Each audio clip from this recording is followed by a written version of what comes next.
Reporting for the InterMountain Christian News, I'm Dr. Anthony Harper here at the White House. Today in press meetings with the Press Secretary Karine Jean-Pierre, several reporters had questions about Israel, but I shouted out a couple of times follow-up or Israel follow-up, but she refused to call upon me to let me ask my important questions about Israel and anti-Semitism.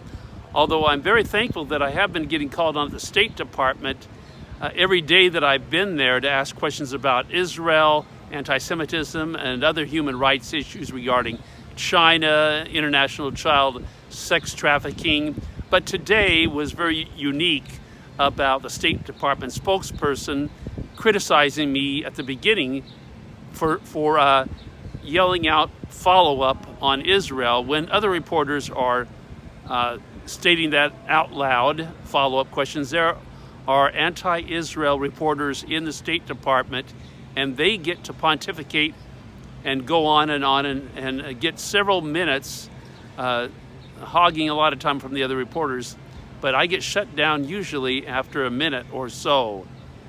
There are truly challenging issues here regarding Israel. Of course, the hot in the news today has been regarding Israel about the Knesset, the Prime Minister, the 64 majority in Israel, voting in the judicial reform law. Now, the Biden administration, President Biden himself, has been critical of Prime Minister Netanyahu and the majority in the Knesset on this matter.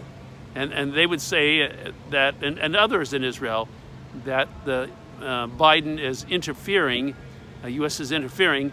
This actually was brought attention by a key Knesset member, Simcha Rotman. I have an exclusive interview.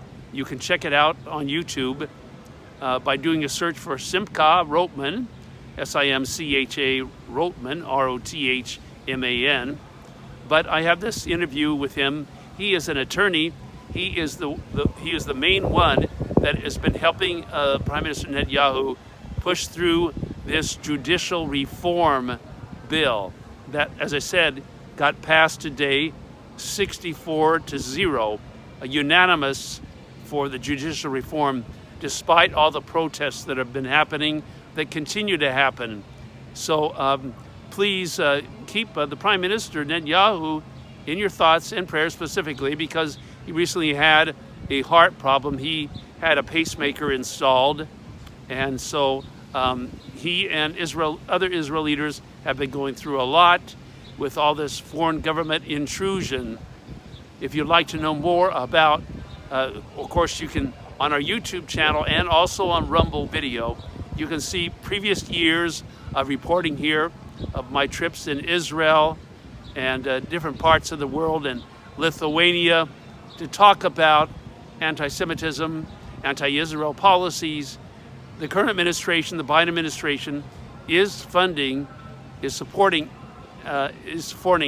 anti-Semitic policies with giving money to the anti-Semitic UN agency UNRWA, as well as the Palestinian Authority that has their pay for slave program.